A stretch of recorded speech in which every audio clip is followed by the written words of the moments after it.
అందరికీ నమస్కారం. పదే పదే ఒక వ్యవస్థను అవమానపరుస్తూ ఆ వ్యవస్థలో ఉన్న వ్యక్తుల మీద దాడి చేస్తూ ఆ వ్యవస్థే నాకు సహకరించట్లేదంటూ ఆ వ్యవస్థ దగ్గరికే వినతి పత్రం తీసుకొని వెళ్తానంటూ కొత్త కొత్త డ్రామాలకి తెరలేపుతున్న అంబటి రాంబాబు. ఇంతకీ ఆ వ్యవస్థ ఏంటి? ఏ వ్యవస్థ మీద అంబటి రాంబాబు దాడి చేస్తున్నాడు? ఇప్పుడు మళ్ళీ అదే వ్యవస్థ దగ్గరికి వెళ్లాల్సిన పరిస్థితి ఎందుకు వచ్చింది? పూర్తి వివరాలు మనం వీడియోలో తెలుసుకుందాం. ఇక వివరాల్లోకి వెళ్తే కనుక అంబటి రాంబాబు గారు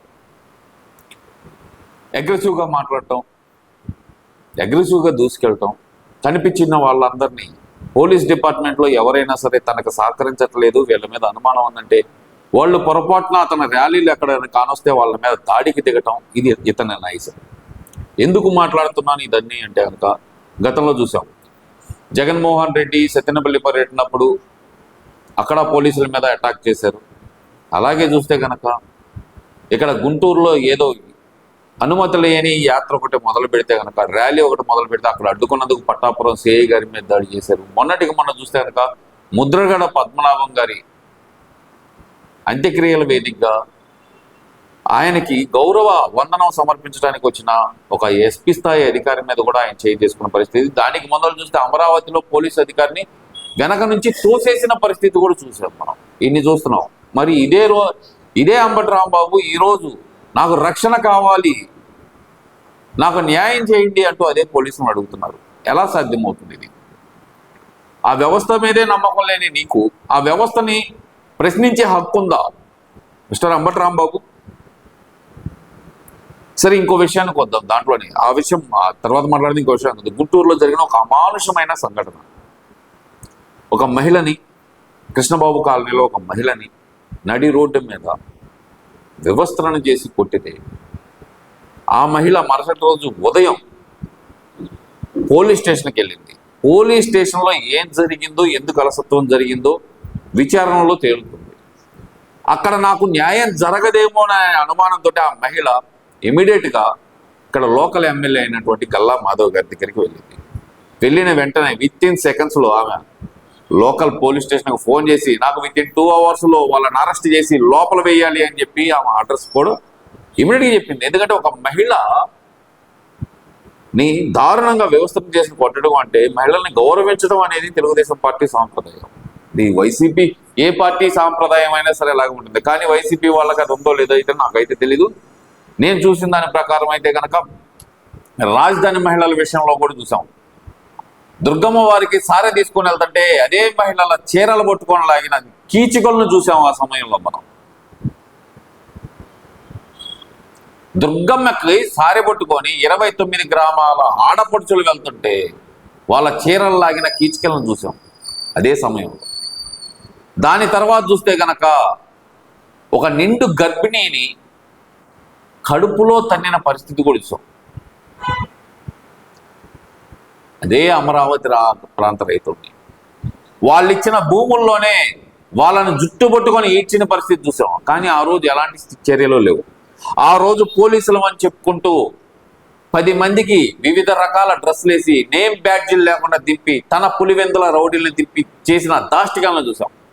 ఇవన్నీ ఒక ఎత్తు అయితే కనుక మాచర్ల దగ్గరలో ఒక తండా గ్రామంలో మంచినీళ్ళు పట్టుకోవడానికి వచ్చిన ఒక మహిళని ట్రాక్టర్తో గుద్దిచ్చి తొక్కిచ్చి సంఘటన కూడా చూసాం. ఇదే వైఎస్ఆర్సీపీ కార్యకర్తలు, ఇదే వైఎస్ఆర్సీపీ నాయకులు. మహిళల గౌరవం గురించి ఈరోజు వీళ్ళందరూ పెద్ద లెక్చర్లు ఇస్తున్నారు. అదే మహిళల గౌరవాన్ని కించపరిచే విధంగా 9వ తరగతి 10వ తరగతి పిల్లలున్న సభలో జగన్మోహన్ రెడ్డి గారు మాట్లాడిన మాటలు, పవన్ కళ్యాణ్ గారి భార్య గురించి ఆయన మాట్లాడిన మాటలు, పిల్లల కార్లకు టైర్లు మార్చినట్టు మారుస్తారు పవన్ కళ్యాణ్ భార్యలని అంటూ ఆయన చేసిన వ్యాఖ్యలు ఆ రోజు ముసిముసిగా నవ్వుకున్నారు ఇదే వైఎస్ఆర్సీపీ నాయకులు. అరే, ద్వారంపూడి చంద్రశేఖర్ రెడ్డి అనే ఒక దౌర్భాగ్యుడు అసెంబ్లీ వేదికగా DNA టెస్టుల గురించి ఇదే అంబటి రాంబాబు ఈ రోజు ఏదైతే ధర్నా చేస్తున్నాడో, ధర్నాకు వచ్చాడో, మహిళలకు అన్యాయం జరిగిపోతుంది, అక్రమం జరిగిపోతుంది అంటూ మాట్లాడాడో ఇదే అంబటి రాంబాబు అసెంబ్లీ వేదికగా కూర్చొని భువనేశ్వర్ గారి వ్యక్తిత్వాన్ని కించపరిచే విధంగా మాట్లాడినప్పుడు అదే వైఎస్ఆర్సీపీ పార్టీకి సంబంధించిన అంటే మొన్నటి వరకు, అంతకు ముందటి వరకు చంద్రబాబు నాయుడు గారి మోచేతి నీళ్లు తాగి పరిటాల రవి అనుచరుణ్ణి అని చెప్పుకున్న వల్లభనేని వంశీ కూడా భువనేశ్వర్ గారి వ్యక్తిత్వాన్ని హననం చేసే విధంగా మాట్లాడినప్పుడు వైఎస్ఆర్సీపీ కార్యకర్తలు, తెలుగుదేశం పార్టీ మహిళా కార్యకర్తలను కానీ ఇప్పటికీ కూడా బాధలో ఉన్న మహిళల్ని కించపరిచే విధంగా ఈ సంధ్యారెడ్డి వైఎస్ఆర్సీపీ కానీ ఇంకా కొంతమంది ఉన్నాడు, వాడెవడో ఉన్నాడు అమెరికాలో కూర్చుంటాడు, ఈ ఎదవలు బాధలో ఉన్న మహిళలను కూడా కించపరిచే విధంగా మాట్లాడుతున్నా మౌనంగా చూస్తున్న ఇదే వైఎస్ఆర్సీపీ పార్టీ నాయకులు వీళ్ళ మహిళల గౌరవం గురించి మాట్లాడేది. జరిగింది, సంఘటన జరిగింది, 16వ తారీఖు జరిగింది, 16వ తారీఖు కేసు ఫైల్ అయింది, 17వ తారీఖు ఎంక్వైరీ అయింది, 18వ తారీఖుకి అరెస్ట్ చేశారు, పార్టీ నుంచి సస్పెండ్ చేశారు, 14 రోజులు రిమాండ్ చేశారు. 9 మందిని అరెస్ట్ చేసింది కూటమి ప్రభుత్వం. ఇప్పుడు నేను చెప్పిన ఈ సంఘటనలు ఏ అయితే ఉన్నాయో, ఈ సంఘటనలో ఎక్కడైనా సరే ఒక వైఎస్ఆర్సీపీ నాయకుడు అరెస్ట్ అయినట్టు ఎక్కడైనా సరే రికార్డులో ఉందా? అసెంబ్లీ వేదికగా భువనేశ్వరి గారిని నోటికొచ్చినట్టు మాట్లాడుతుంటే కనుక ఎంతో సంతోషంగా ముసిముసి నవ్వులు నవ్వుకున్న జగన్మోహన్ రెడ్డి గారు మాట్లాడటం ఎలా ఉంది? ఇదే అంబటి రాంబాబు గారు ఈ రోజు మహిళల గురించి మాట్లాడటం ఎలా ఉంది? అరే ఫోన్ చేసి మసాజ్ అయినా ఇంకేమన్నా చేస్తుందా అని మాట్లాడిన ఇదే అంబటి రాంబాబు గారు ఈ రోజు మహిళల గురించి, వాళ్ళ ఆత్మగౌరవం గురించి మాట్లాడుతున్నారే. రోజా గారు కానీ, విడదల రజనీ గారు కానీ మహిళల మీద దాడులు జరిగినప్పుడు అమరావతి ప్రాంత మహిళలు కాదా వాళ్ళు? మరి ఆ రోజు వాళ్ళ చీర కొంగులు పట్టుకొని లాగినప్పుడు ఇవన్నీ ఏమైపోయినాయి? నాకు అర్థం కావట్లేదు. ఇవన్నీ ఏమైపోయినాయి చెప్పండి నాకు.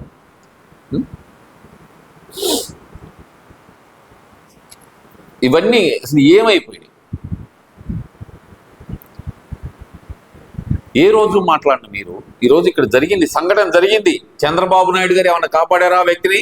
అరే ఒక మాట మాట్లాడినందుకే కిరణ్ అనే వ్యక్తిని, తెలుగుదేశం పార్టీ కార్యకర్త, హార్డ్ కోర్ కార్యకర్త, ఒక రకంగా చెప్పాలంటే కనుక గొంతు పూసుకుంటే చచ్చిపోతా, రేపటికి 2 చంపితే రేపటికి 2 నన్ను అని చెప్పి బతికిన వ్యక్తిని కూడా పార్టీ నుంచి సస్పెండ్ చేసి అతనికి కూడా రిమాండ్ అయిపోయించారు 14 రోజులు. ఎవరి గురించి మాట్లాడినందుకు? వైఎస్ భారతి గారి గురించి ఒక్క మాట తప్పుగా మాట్లాడినందుకు. అతను క్షమాపణ చెప్పినా సరే శిక్షార్హుడే అని చెప్పి అతన్ని కూడా అరెస్ట్ చేయించి లోపల వేయించారే. మరి ద్వారంపూడి చంద్రశేఖర్ రెడ్డి అసెంబ్లీ వేదికగా మాట్లాడినప్పుడు ఇదే జగన్మోహన్ రెడ్డి గారు, రై ద్వారంపూడి చంద్రశేఖర్ రెడ్డి కడుపుకు అన్నం తింటున్నావా, అశుద్ధం తింటున్నావా? ఏమయ్యా అంబటి రాంబాబు, ఈడొచ్చింది వివరం లేకుండా పోయిందా నీకు? మసాజ్ అయినా ఇంకేమన్నా చేయదా అని ఎందుకు మాట్లాడావని ఏ రోజైనా మాట్లాడాడు? చంద్రబాబు నాయుడు గారు ఈరోజు పబ్లిక్ గా మీటింగ్ లో చెప్పారు, ఒక తెలుగుదేశం కార్యకర్త ఇలా చేశాడు, అతను పార్టీ నుంచి సస్పెండ్ చేశాం, అతనికి కఠినంగా శిక్ష పడేటట్టు మేము చూస్తున్నాము, ఆల్రెడీ అరెస్ట్ చేశాం, 14 రోజులకు రిమాండ్ పెట్టామని చెప్పి ఆయన చాలా పల్లగుత్తి ధైర్యంగా చెబుతున్నారే. ఇప్పుడు నేను చెప్పిన సంఘటనలో ఎక్కడైనా సరే వల్లభనేని వంశీని ఏమన్నా అరెస్ట్ చేయగలిగారా? చేయలేకపోయారే. ద్వారంపూడి చంద్రశేఖర్ రెడ్డిని అరెస్ట్ చేశారా? చేయలేకపోయారే. అంబటి రాంబాబుని ఏమన్నా అరెస్ట్ చేశారా? ఏం జగన్మోహన్ రెడ్డి ఈ రోజు మహిళల వ్యక్తిత్వం గురించి, వాళ్ళ గౌరవం గురించి మాట్లాడుతున్నాం మీరు. ఇక అంబటి రాంబాబు గారి విషయానికి వద్దాం. పోలీసుల మీద పదే దాడులు చేసే వ్యక్తి, పోలీసులు నాకు సహకరించట్లేదు, నేను పాదయాత్ర చేస్తున్నాను అంటున్నాడు. ఆ విషయం కూడా మాట్లాడదాం ఒక్కసారి, అతని మాటల్లోనే వింటూ.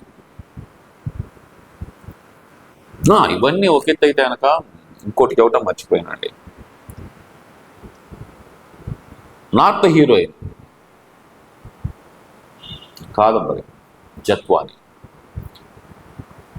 ఆమె కుక్కల విద్యాసాగర్ అనే వ్యక్తి ఏదైతే కేసు పెట్టారో అతను దాంట్లో ఆమె అతన్ని బెదిరించింది అని చెప్పి అతను కేసు పెట్టాడు. కాదు, అతనికి పెళ్ళయిందని సంగతి చెప్పకుండా నన్ను మోసం చేశాడు అని చెప్పి వాళ్ళిద్దరి మధ్య ట్రాన్సాక్షన్ జరిగింది అని చెప్పి సిఐడి చెప్తుంది. కానీ ఇక్కడ జరుగుతుంది ఏంటి విచారణ?